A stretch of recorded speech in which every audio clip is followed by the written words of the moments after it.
नमस्कार. आज आपण बनवणार आहोत पालकाचं फतफता किंवा गरगट. त्यासाठी आपण एक जुडी पालकची घेतलेली, ती स्वच्छ धुवून घेतलेली. त्यासाठी आपण घेतलेले आहे मुठभर शेंगदाणे रात्री भिजत ठेवलेले, मुठभर डाळ घेतलेली. मी तुरीची घेतलेली. तुम्हाला कुठली पाहिजे असेल ती आवडीची डाळ घेऊ शकता. हरभऱ्याची घेऊ शकता, तुरीची घेऊ शकता, मुगाची घेऊ शकता. एक कांदा, एक टोमॅटो आणि ही जरा ह्याचा आपण मिरचा करणार आहे, म्हणजे जरासं वाटण आरद बोबडं करणार आहे. त्याच्यासाठी 7-8 मिरच्या घेतलेल्या आहेत, थोडा लसूण आणि थोडं जिरं. चला आता आपण ह्याची कृती बघूया कसं करायचं ते. आपण गॅसवर कुकर ठेवून पाणी उकळून घेतलंय बघा. आणि ह्या उकळलेल्या पाण्यात हे पालक आहे ना, ते असं सोडून द्यायचं. तशीच पानं सोडायची.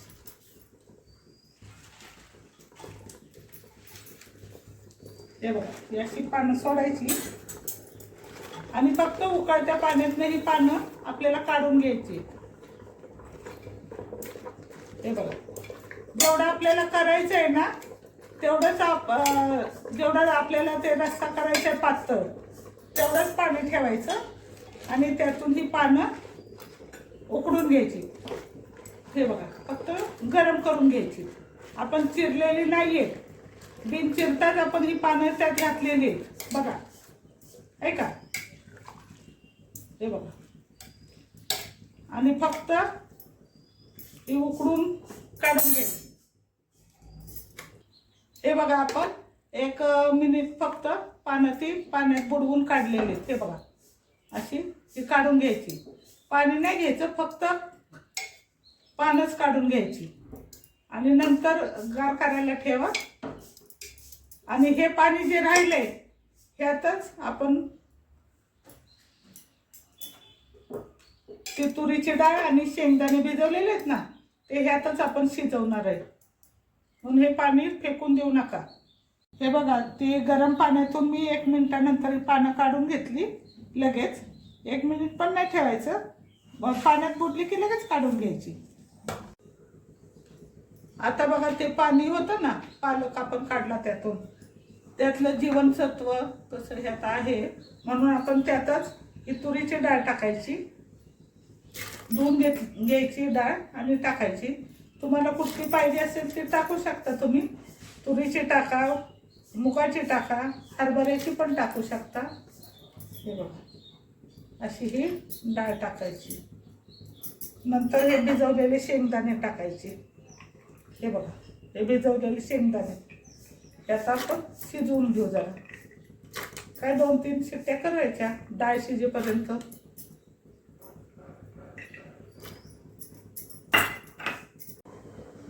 आता डाळ आणि शेंगदाणे टाकल्यानंतर हा उभा चिरून घेतलाय मी कांदा. हा बघ, पुन्हा तो 1 टोमॅटो घेतला होता, तोही त्यात टाकून देऊ. हे बघा,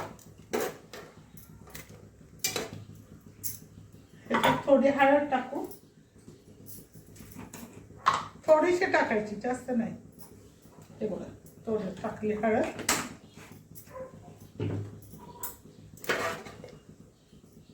थोडंसं मीठ टाकू.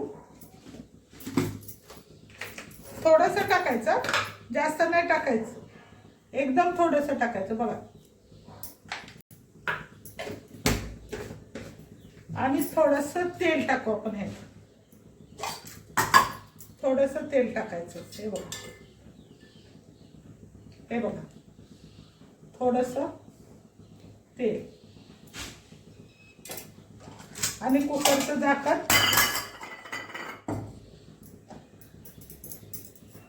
हे बघा, आणि कुकरचं झाकण लावून टाकायचं.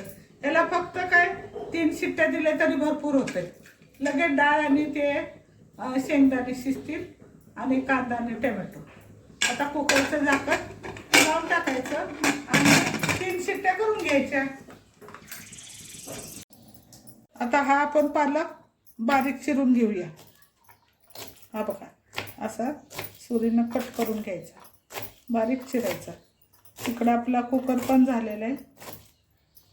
हे बघा असं बारीक चिरून घ्यायचं. हे बघा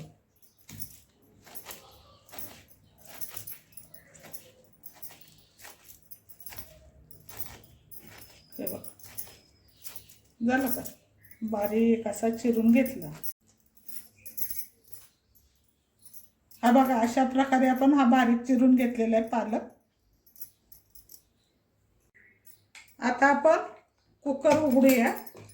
हे बघा हे बघा, हे कांदा, डाळ आणि शेंगदाणे असे शिजलेले आहेत. हे बघा आता काय करायचं, आपण हा पालक आहे ना तो पण त्यात टाकून देऊ. हे बघा असा पालक आणि तो एकत्र करूया. आणि थोडासा ह्या आपण शेंगदाण्याचा कूट घालू. थोडासा घालायचा, जास्त नाही, कारण का आपण अख्खे शेंगदाणे घातलेले आहेत, त्यामुळे आपण थोडासा शेंगदाण्याचा कूट टाकू. अगदी थोडासा टाकायचा, पॅकिंगसाठी टाकायचा, म्हणजे जरासा त्याच्यामुळं असा हा घट्ट होईल. हे बघा हां. आणि पुन्हा कुकरवर गॅसवर ठेवू कुकर, असं बिन झाकण लावताच ठेवायचं. हे बघा हे 2-3 उकळे आले का ह्याला. हे बघा अशी 2-3 मिनिट उकळी येऊन द्यायची. हे बघा पालकाचा कलर कसा हिरवाच राहिलेला आहे, कारण आपण गरम पाण्यातनं काढलं होतं ना पालक, त्याच्यामुळं हा पालक हिरवाच राहणार असं. नाहीतर मग डायरेक्ट टाकला असतं शिजत तर त्याचा कलर असा काळसर होतो. म्हणून आपण गरम पाण्यातून पालक काढून घ्यायचा आणि नंतर चिरून असा टाकायचा. आता हे गरम भांडं ठेवलेलं आहे करायला, त्याच्यात आपण फोडणीसाठी तेल घालू. हे बघा थोडंसं घालायचं, 1 पळी तेल.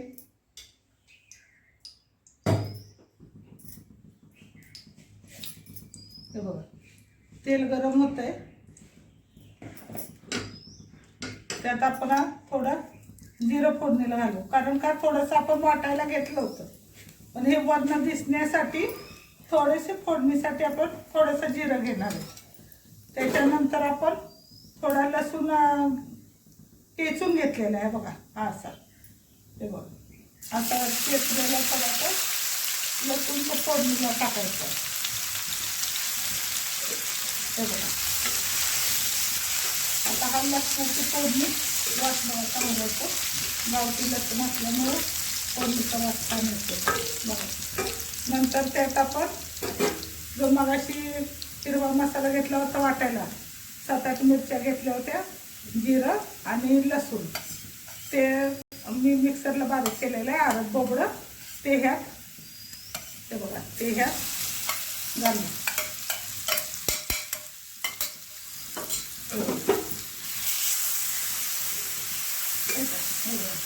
ते पण आपण त्याच्यात भाजून घेऊ. असं छान वास सुटलेलं लसूण, हिरवी मिरची आणि जिरं याचा मस्त वास सुटलेला आहे. आता हा भाजून झालेला आहे मसाला बघा. आता हा मसाला भाजून झाला आहे. आता हे आपण कुकरमध्ये शिजवलेलं आहे, आपण त्या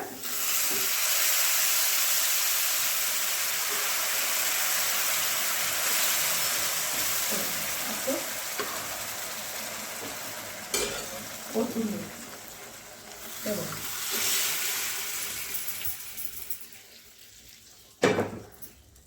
हे बघा त्याचं मस्त वास सुटलाय बघा, किती छान वास येतोय. पालक, शेंगदाणे, डाळ बघा किती छान हिरवा कलर दिसतोय याचा. आणि हे आता आपण ह्याला 5 मिनिट ठेवून देऊयात, एक जीव होईपर्यंत. ही हिरवी मिरची आहे ना ह्याच्याबरोबर अशी जराशी शिजली जाईल. आणि मग थोडंसं मीठ टाकायचे. आपण मग थोडं मीठ टाकलं होतं शिजताना, आता अंदाजानं आपण बघायचं, चाकून जरा किती पाहिजे ते मीठ टाकायचं. बरं झालं. आता हे 5 मिनिट असाच उकळी येऊन द्यायचं. हे बघ, खूप टेस्टी लागतं ते. हे शेंगदाणे आहेत ना भिजवलेले, ते सुद्धा दाताखाली आल्यावर त्याची चव वेगळी लागती. आणि शेंगदाण्याचा कूट टाकलेला आहे त्याची चव वेगळी लागती. आणि तुरीची डाळ. अशा प्रकारे आपलं पालकचं फतफतं तयार झालेलं आहे. तुम्ही ते भाकरीसोबत खाऊ शकता किंवा चपाती भाताबरोबर पण खाऊ शकता. खूप छान लागतं. एकदा करून बघा.